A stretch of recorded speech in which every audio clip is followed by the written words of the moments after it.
Hello and welcome back to another GiantSlayer TFT Synergies tier list video. Today our analysts will be ranking each synergy from S all the way down to the C tier for patch 11.19. There weren't too many changes in 11.19 as most of the meta-defining adjustments were made in the 11.18b patch. As it stands, the meta is quite diverse, with most synergies being viable depending on the situation. With all that said, let's go ahead and get started. But before we begin, please don't forget to click the links in our description. Give your support to everyone who helped make this video happen. We host many TFT tournaments with plenty of exciting content to come, so be sure to also follow our GiantSlayerTV social media pages. Alright, let's get back to the video.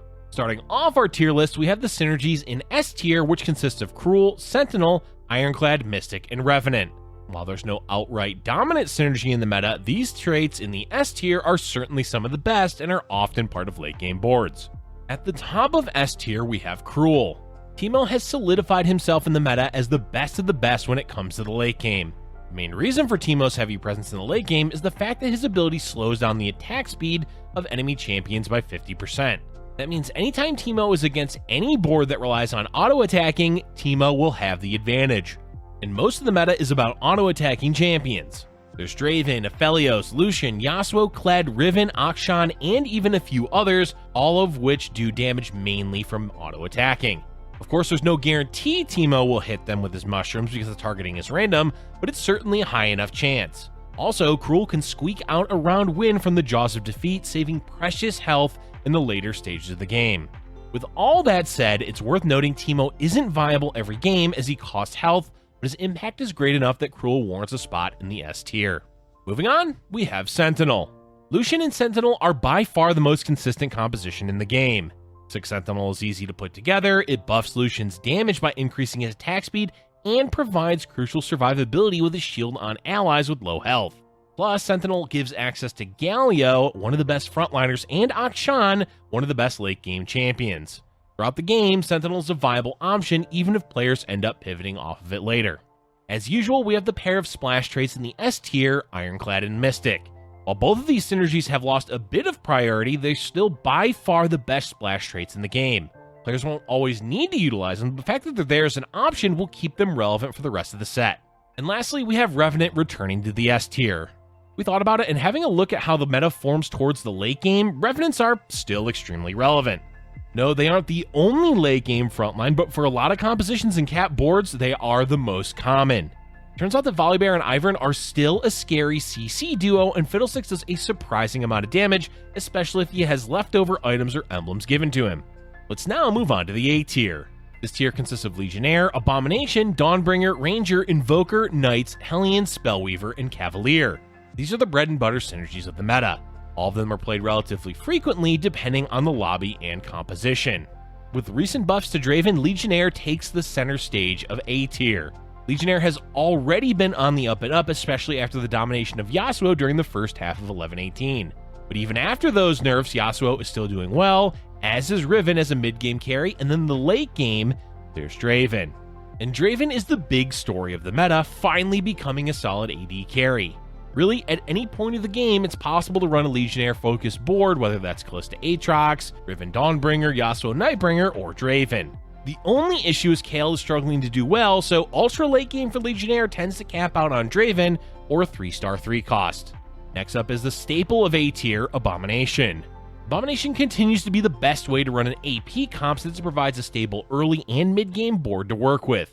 Vel'Koz is the central carry, but it is possible to swap into Heimerdinger or Teemo for an ultra late game focused board. All in all, Abomination continues to be a mainstay of the meta as we inch closer to the end of set 5. Speaking of AP, next up we have Dawnbringer making a triumphant return to glory thanks to the viability of Karma in the meta. Although it's not entirely just because of Karma, as Dawnbringer has a solid early game with Gragas Kha'Zix and fantastic item holders with Riven and Nidalee. Late game, there's Garen to help boost the damage of Karma. While not quite up to the same consistency as Abomination Vel'Koz, Dawnbringer certainly has a place in the meta. Rangers are quietly doing well, though it can be difficult to play them consistently. That said, there's a ton of options with Rangers, whether that's Reroll Vayne, Ashe 3, Aphelios, or Akshan. The best option is Aphelios, but an Aphelios board is quite expensive and relies on finding champions like Teemo, Revenants, and Akshan. One of the harder synergies to pull off in the meta, but it has some of the highest potential. Invoker is an all-around solid splash trait, particularly because Karma is back in the meta. Not much to say about this synergy, it's worth running, especially for champions like Ivern and Teemo. Revenants may be back on top of the frontline totem pole, but Knights are still doing well, particularly thanks to Galio. The best time to run the synergies alongside Draven and Legionnaire, but there's plenty of boards that run anywhere from 2 to 4 Knights. Just make sure you're using Galio, as he is the linchpin of the synergy. No longer can we leave Hellions down in the B tier, considering how persistent they are at being relevant in the meta. Of course, there's Teemo, who we've talked about multiple times, but Lulu also has quite the late game presence. But the big story for Hellions is that there's 3 viable carries to reroll for. Those are Kled, Ziggs, and Tristana.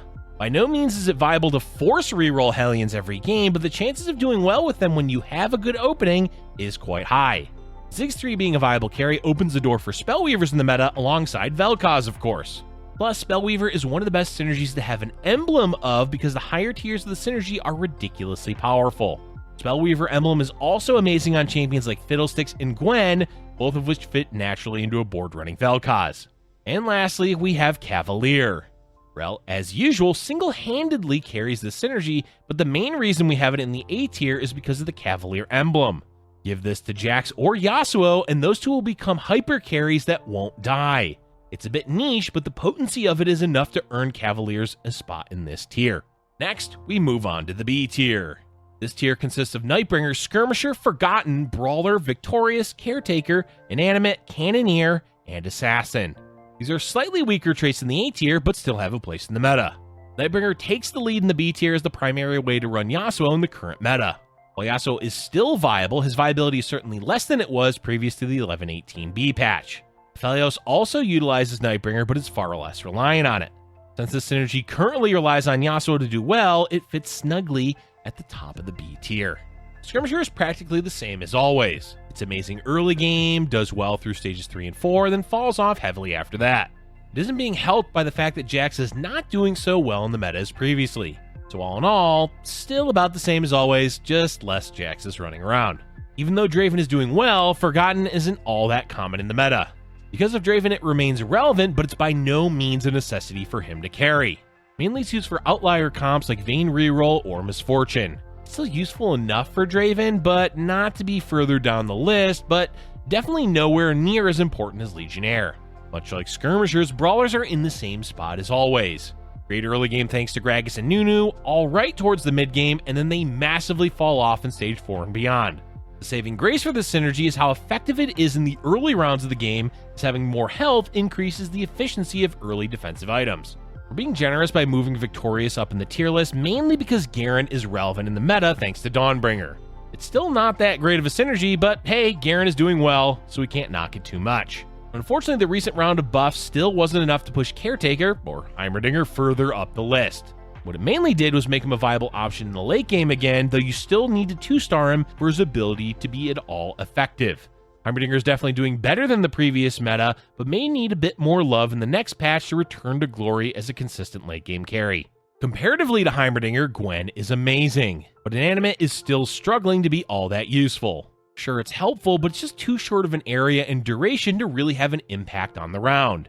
That said, we want to make it clear that Gwen is one of the best 5-cost champions, so don't sleep on her, even if Inanimate is a bit lackluster. Even though Lucian is doing well and Tristana is playable as a carry once in a while, Cannoneer is still not all that impressive of a synergy. It adds a bit of damage, but if it was removed, it likely wouldn't be all that noticeable. But we can't put it lower than B tier considering how viable Lucian currently is, so here it stays. And the last spot for B tier goes to Assassin. Oh boy, did they nerf this synergy hard in the 11.18b patch. Even though Chugbug is still somewhat viable, Assassins with Nocturne carry is barely even playable. Sure, if you high roll the items and champions, it's still possible to play Nocturne Assassin, but the effectiveness of the comp is far, far less than it used to be. What keeps the synergy afloat is Diana and, to a lesser extent, Viego. Diana is by far the best assassin in the current meta and is part of several mid to late game comps. Viego is still a good late game champion to add, though he can be a bit hit or miss on how effective he is. For now, if you're considering playing assassins, we recommend not running a full comp and instead focusing mainly on Diana with the occasional Viego. Now we move on to our last tier, C tier. This tier consists of Redeemed, Renewer, and Draconic. Honestly, no synergy is unplayable, as even the ones in C tier are usable in niche situations. Having redeemed all the way down in the C tier may seem odd. After all, Vel'Koz is one of the top champions in the meta.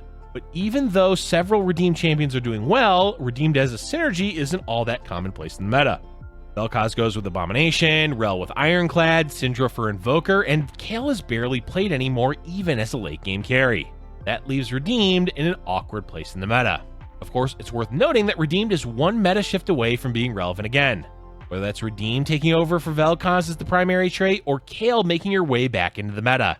Whichever way redeemed may find a way back into the meta, the truth is that it's not an important part of the current one. Next up is Renewer, which is barely holding on to any shred of relevance because of the Renew composition. But even that comp is barely played and inconsistent at best, so what does Renewer even have going for it?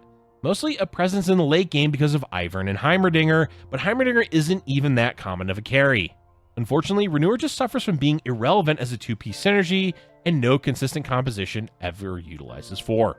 And lastly, we have Draconic, which did receive several buffs in 11-19. Ashe, Set, and Udyr were all buffed, which increases the viability of Draconic. But the reality is, Draconic remains as volatile as ever. Sometimes it's great, especially if you can hit 5 Draconic early on in the game and can scale that into a capped late game board. Most of the time though, Draconic is just a bait synergy that loses players' health. Unless that volatility is changed somehow or the champions are buffed even more, Draconic is likely to remain down at the bottom of the tier list. That's all we have for today's tier list video. Overall, the meta is in a good spot with quite a lot of diversity among the viable synergies. There's no one synergy doing absolutely better than the others, and the bulk of them are playable depending on the situation. This points to a healthy meta as we inch closer to the World Championship for Set 5. Let us know in the comment section below what synergies you've been having the most success with so far in patch 11-19. Thank you for watching, and if you're enjoying our content, be sure to hit the like button and subscribe for future Giant Slayer TFT videos.